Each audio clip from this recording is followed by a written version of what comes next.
Happy lunch hour, gang. Okay, the green news scam.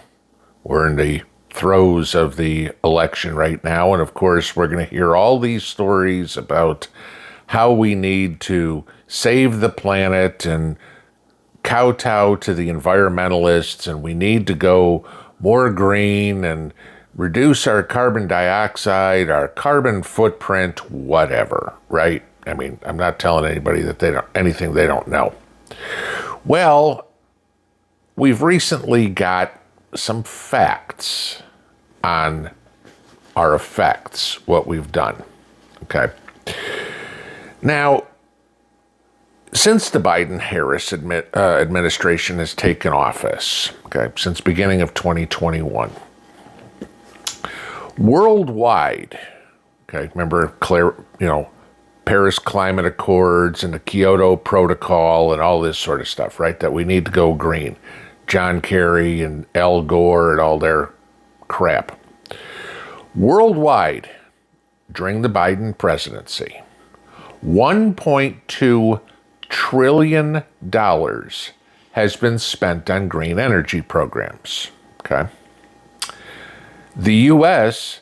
has spent $190 billion, or about 16% of everything that's been spent in the world, just on our own domestic programs, okay?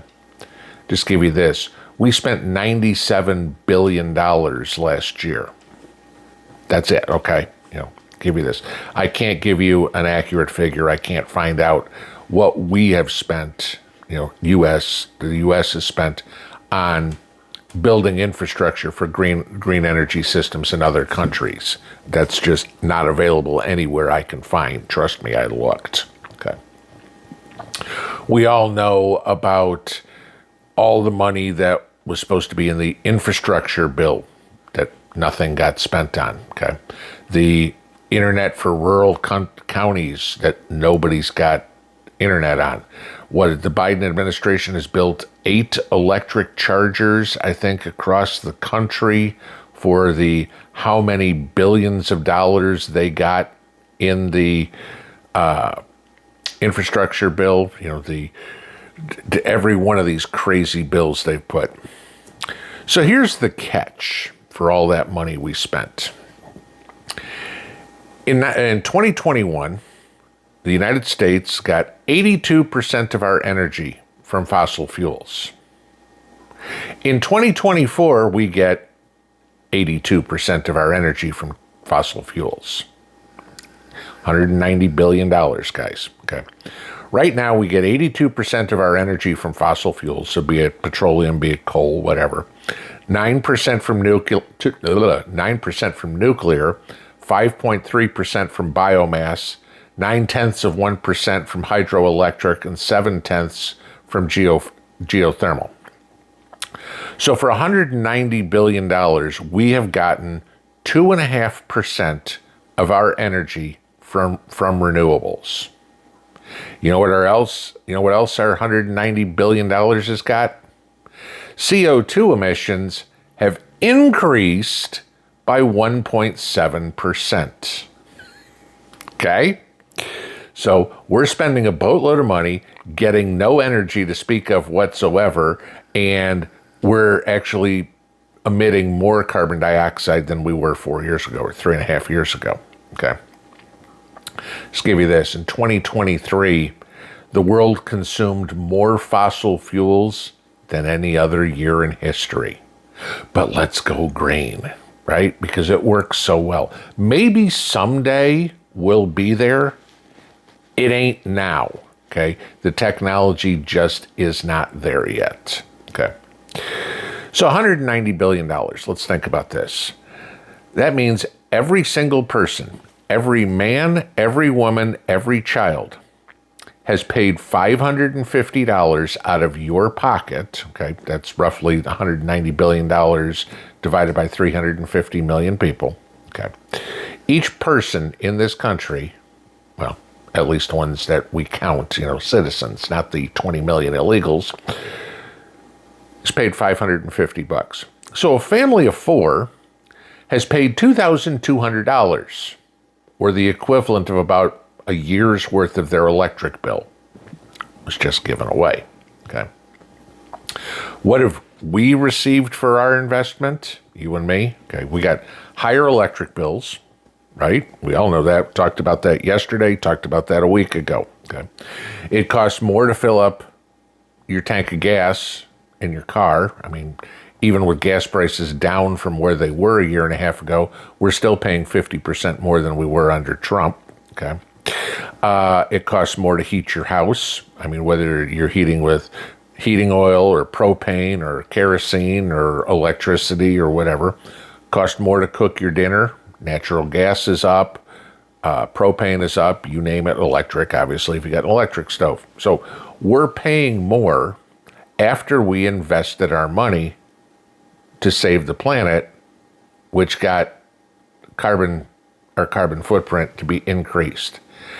Answer me this. If you invest money in anything, I don't care if you want to buy stocks, bonds, real estate, gold and silver, whatever, and you're consistently losing money for 4 years, do you hold on to that investment or do you get out? Right? Okay. Congress, at least the Democrats, are saying that we need to spend, get this, just the United States, another $2 trillion by 2030, which, guys, that's 6 years from now. Okay. We spent $190 billion in the last 4. We need to spend 10 times that in the next 6. This is what they're saying. Okay.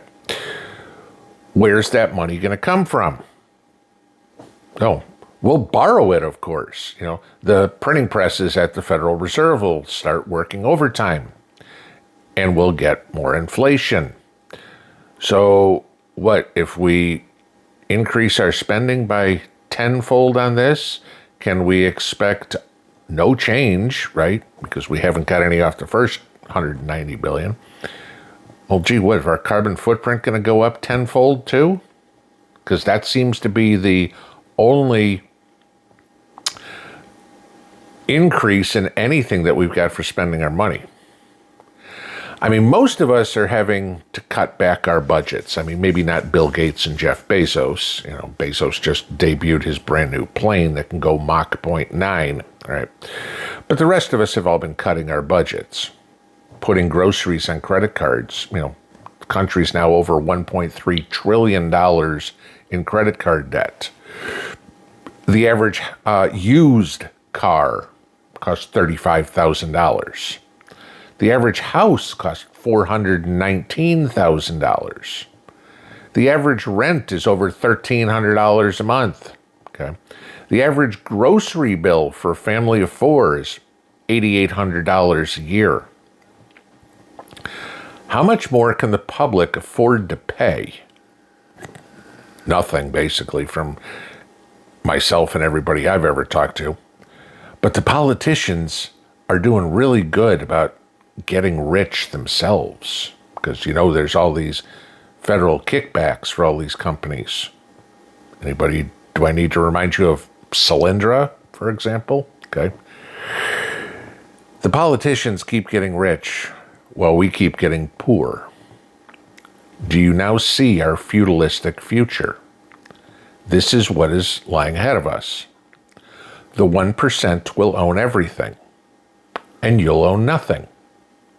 Where have we heard that before? The funny part is, so many of these politicians, Chuck Schumer, Elizabeth Warren, Cory Booker, Mazie Hirono, Adam Schiff, they think they're going to be part of the 1%. They aren't. Okay? Maybe Nancy Pelosi, you know, with her wonderful stock-picking prowess, she might get there. But the rest of them, no. They're just useful idiots. We need to take our economy back. We need to end this folly that is the Green New Deal. As I've said many times before, there are uses for renewable energy.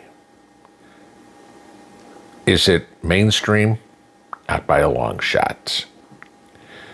We'll get there someday. When they can make solar panels that are this big, we'll get there.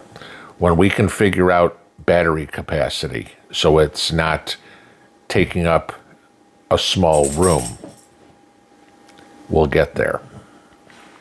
We ain't there yet. Wasting all this money is just making Americans and earthlings poorer and poorer and poorer. That's one of the major things that's on the ballot for November. The economy. Do we want to get our economy back? The first thing we need to do, well, the first thing that needs to be done economically after we have a competent president is to end this wasteful spending. Because you and I are the ones paying for it. May not be writing the check to the government, but you're sure writing the check to Walmart, to the grocery store, to the mortgage company, to the finance company for your car. And as everything keeps going up, the only thing that keeps going down is the balance in your checkbook. Pinball out.